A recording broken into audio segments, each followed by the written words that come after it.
BBC Bangla আপনাদের স্বাগত। আজ আপনাদের সাথে লন্ডন স্টুডিও থেকে আছি মানসী বড়ুয়া, আর ঢাকায় আমার সাথে থাকছেন আকবর হোসেন।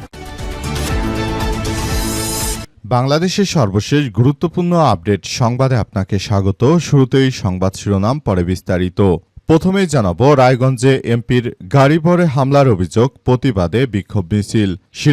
রায়গঞ্জে সিরাজগঞ্জ ৩ রায়গঞ্জ ও তারাস আসনে সংসদ সদস্য বিপি আইনুল হকের গাড়ি ভরে ব্যাপক হামলার ঘটনা ঘটেছে আজ। উপজেলার ধানগড়া বাজারে একটি মতবিনিময় সভা শেষে ফেরার পথে তার গাড়ি ভরে হামলা করা হয়। হামলার খবর ছড়িয়ে পড়লে এর প্রতিবাদে রায়গঞ্জের চান্দাইকোনা এবং সলঙ্গায় পৃথক বিক্ষোভ মিছিল করেছে স্থানীয়রা। এরপর জানাবো, আওয়ামী লীগের ব্যানারে মিছিলের দাবি, তথ্য নেই পুলিশের কাছে।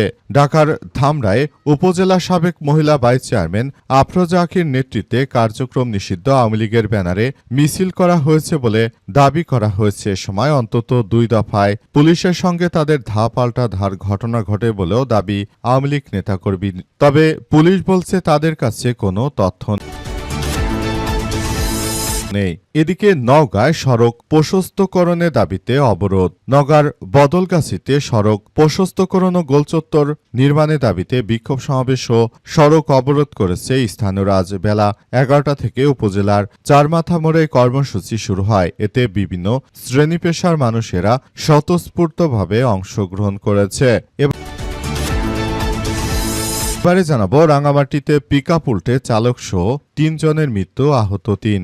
রাঙামাটির সদর উপজেলার সাপছড়ি ইউনিয়নের মানিকছড়ি এলাকায় নিয়ন্ত্রণ হারিয়ে একটি পিকআপ উল্টে চালকসহ 3 জন নিহত হয়েছে। এই ঘটনায় এক নারীসহ আরও 3 জন গুরুতরভাবে আহত হয়েছে। আজ ভোর 5:30টার দিকে মানিকছড়ি আর্মি ক্যাম্পের সামনে এমন ঘটনা ঘটে। খাগড়াছড়ি মহাসড়কে এই মর্মান্তিক দুর্ঘটনা ঘটে। এবং সর্বশেষ জানাবো, স্বেচ্ছাসেবক দলের কর্মসূচি ঘোষণা। স্বেচ্ছাসেবক দলের 46তম প্রতিষ্ঠা বার্ষিকী উপলক্ষে সংগঠনের সভাপতি এমপি এস.এম. জিলানীর সভাপতিত্বে সাধারণ সম্পাদক ও প্রতিমন্ত্রী রাজীব আহসানের সঞ্চালনায় জাতীয় কমিটির সাধারণ সভা অনুষ্ঠিত হয়েছে। আজ অনুষ্ঠিত সভায় সর্বসম্মতিক্রমে দেশব্যাপী কর্মসূচি পালনের সিদ্ধান্ত গ্রহণ করা হয়। প্রিয় দর্শক, এতক্ষণ শুনছিলেন সংবাদ শিরোনাম, এবারে বিস্তারিত। তবে তার আগে বন্ধুরা, অনুরোধ থাকবে এই সংবাদটিতে একটি লাইক দিন। এই চ্যানেলে আপনি নতুন হয়ে থাকলে আমাদের সংবাদটি দেখতে দেখতে চ্যানেলটি সাবস্ক্রাইব করে রাখুন। কমেন্ট করে বন্ধুরা আপনার মূল্যবান মতামত জানিয়ে দিন আপনি বিশ্বের কোন দেশ থেকে বা বাংলাদেশের কোন স্থান থেকে আমাদের সংবাদটি দেখছেন এবং শুনছেন। আর বন্ধুরা, সংবাদটি আপনার সোশ্যাল মিডিয়া ফেসবুকে শেয়ার করে বন্ধুদেরও দেখার সুযোগ করে দিন। গাজা যুদ্ধে আপনি যদি নিরীহ ফিলিস্তিনিদের ভালোবেসে থাকেন বন্ধুরা, কমেন্টে ইয়েস লিখে পুরো বিশ্ববাসীকে আমাদের এই তাজা আপডেটটি দেখার সুযোগ করে দিন। এবারে বিস্তারিত। আর বন্ধুরা, দেখতেই থাকুন আমাদের এই লেটেস্ট আপডেট সংবাদ। রায়গঞ্জে এমপির গাড়ি ভরে হামলার অভিযোগ, প্রতিবাদে বিক্ষোভ। সিরাজগঞ্জ ৩ রায়গঞ্জ তারাস আসনে সংসদ সদস্য বিপি আইনুল হকের গাড়ি ভরে হামলার অভিযোগ উঠেছে। আজ সন্ধ্যায় উপজেলার ধানগড়া বাজারে একটি মতবিনিময় সভা শেষে ফেরার পথে এই হামলার ঘটনা ঘটে। অভিযোগ করা হয়েছে, হামলার খবর ছড়িয়ে পড়লে এর প্রতিবাদে রায়গঞ্জের চান্দাইকোনা এবং সলঙ্গায় পৃথক বিক্ষোভ মিছিল বের করে স্থানীয়রা। বিক্ষোভকারীরা হামলাকারীদের দ্রুত গ্রেপ্তার এবং শাস্তির দাবি জানায়। এমপি আইনুল হকের ফেসবুক আইডি থেকে প্রকাশিত এক ভিডিও বার্তায় ফয়সাল বিশ্বাস নামের এক ব্যক্তিকে হামলার অভিযোগ তুলে বলেন, জামাত শিবির ও এনসিপির নেতাকর্মীরা এই হামলায় জড়িত ছিলেন। আসলে দেশ জুড়ে জামাত শিবির এবং বিএনপির মধ্যে যে কামড়াকামড়ি শুরু হয়েছে, এতে সাধারণ মানুষ আমরা অনেক বেশি এর জন্য খুব সমস্যার মধ্যে পড়েছি। দেশ জুড়ে যে ধরনের ভয়াবহ বিপর্যয়কর পরিস্থিতির আসলে সৃষ্টি হচ্ছে, দেশের প্রতিটি জায়গায় যেভাবে এই ভয়াবহ বিপর্যয়কর পরিস্থিতি চলছে, এর থেকে সবাইকে বাঁচতে হবে, এর থেকে সবাইকে বাঁচার জন্য কার্যকর পরিস্থিতির মধ্য দিয়ে যেতে হবে। দেশে আসলে যেভাবে এই ভয়াবহ বিপর্যয়কর পরিস্থিতি চলছে সেখান থেকে আমাদের সবাইকে বেরিয়ে আসতে হবে। দেশে আসলে এক ভয়াবহ বিপদ চলছে। জামাত ও বিএনপির নেতাকর্মীদের মধ্যে যে আক্রমণ পাল্টা আক্রমণ চলছে, এর জন্য প্রতিনিয়ত আমরা সাধারণ মানুষ এর জন্য খুবই ভয়াবহ বিপর্যয়কর পরিস্থিতির মধ্যে পড়ে গেছি। আমরা আসলে এগুলো থেকে বাঁচতে চাই, কারণ দেশের কোনো মানুষই এই ধরনের রাজনৈতিক দলগুলোর মধ্যে যেতে চায় না। তারা মূলত সুন্দরভাবে একটি জীবনযাপন করতে চায়, কিন্তু রাজনৈতিক দলগুলো তাদের দল ভারী করার জন্য মূলত এই কার্যক্রমগুলো চালিয়ে যায়। তাদের উদ্দেশ্যই হচ্ছে যে তারা এগুলো করবে এবং এর জন্য মূলত সাধারণ মানুষকেই তারা ব্যবহার করতে চাইছে। এটি চলতে থাকলে এক ভয়াবহ বিপর্যয়কর পরিস্থিতি অপেক্ষা করছে। আওয়ামী লীগের ব্যানারে মিছিলের দাবি, তথ্য নেই পুলিশের কাছে। ঢাকা ধামরাই উপজেলায় সাবেক মহিলা ভাইস চেয়ারম্যান আফরোজা আখির নেতৃত্বে কার্যক্রম নিষিদ্ধ আওয়ামী লীগের ব্যানারে মিছিল করা হয়েছে বলে দাবি করা হয়। এ সময় অন্তত 2 দফা পুলিশের সঙ্গে ধাওয়া পাল্টা ধার ঘটনা ঘটেছে। এই ঘটনায় এরপর ওই এলাকায় পরিস্থিতি থমথমে অবস্থা বিরাজ করে, কিন্তু পরক্ষণে পুলিশের সদস্যদের কাছে জানতে চাইলে তারা জানিয়েছে যে এসব বিষয় নিয়ে তাদের কাছে কোনো তথ্য নেই। পুলিশের সদস্যরা আরও জানিয়েছে যে তারা আসলে বলতে পারবে না উক্ত মিছিলটি কোন এলাকার। পুলিশের কর্মকর্তারা তারা জানাতে পারেনি যে আসলে মিছিলটি কোথাকার এবং কি উদ্দেশ্য করে মিছিলগুলো করা হচ্ছিল। মিছিলগুলো আসলে যে বাজারাই করেছে তাদের সঙ্গে পুলিশ তাদেরকে দেখতে পায়নি বলে এমন কথা জানা গেছে।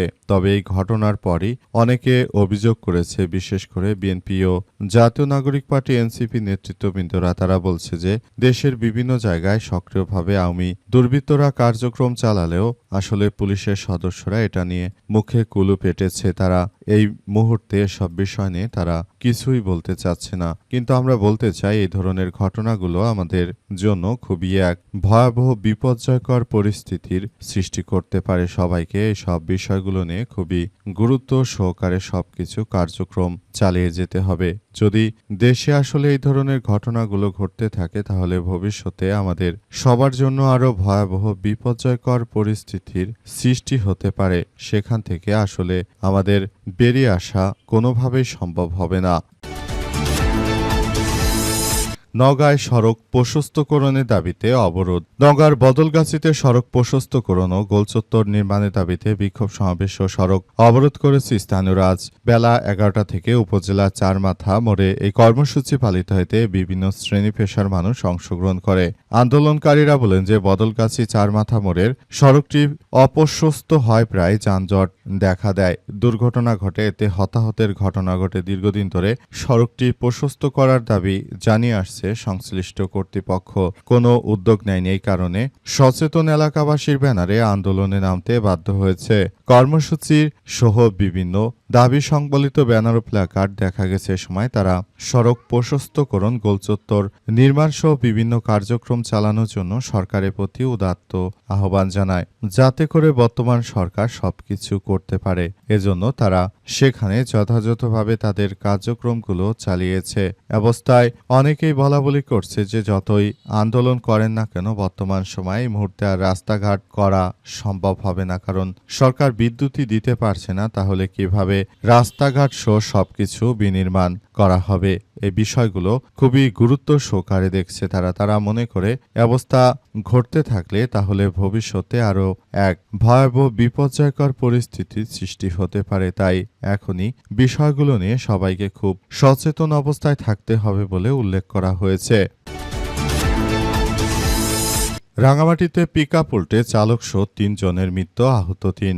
রাঙামাটি সদর উপজেলার সাপছড়ি ইউনিয়নের মানিকছড়ি এলাকায় নিয়ন্ত্রণ হারিয়ে একটি পিকআপ উল্টে চালকসহ 3 জন নিহত হয়েছে। এই ঘটনায় এক নারী আরও 3 জন গুরুতর আহত হয়েছে। ভোর 5টার দিকে মানিকছড়ি আর্মি ক্যাম্পের সামনে রাঙামাটি খাগড়াছড়ি মহাসড়কে এই মর্মান্তিক দুর্ঘটনা ঘটে। কোতোয়ালি থানার ভারপ্রাপ্ত কর্মকর্তা ওসি মোহাম্মদ জসিমউদ্দিন বিষয়টি নিশ্চিত করেছেন। নিহতরা হলেন মেঘরানী চাকমা 45, সান্ত্বনা চাকমা 38 ও শান্তিরঞ্জন চাকমা 65। পুলিশ ও প্রত্যক্ষদর্শীরা জানায় যে রাঙামাটি শহর থেকে যাত্রী নিয়ে একটি পিকআপ চট্টগ্রামের মেট্রো ন নং 11-25-99 কুতুবছড়ি বাজারের দিকে যাচ্ছিল। পথিমধ্যে মানিকছড়ি আর্মি ক্যাম্পের সামনে পৌঁছলে গাড়িটি নিয়ন্ত্রণ হারিয়ে সড়কের পাশে পড়ে যায় এবং সেটি উল্টে যায়। এই ঘটনায় সেখানে খুবই এক ভয়াবহ বিপর্যয়কর পরিস্থিতির সৃষ্টি হয়েছে।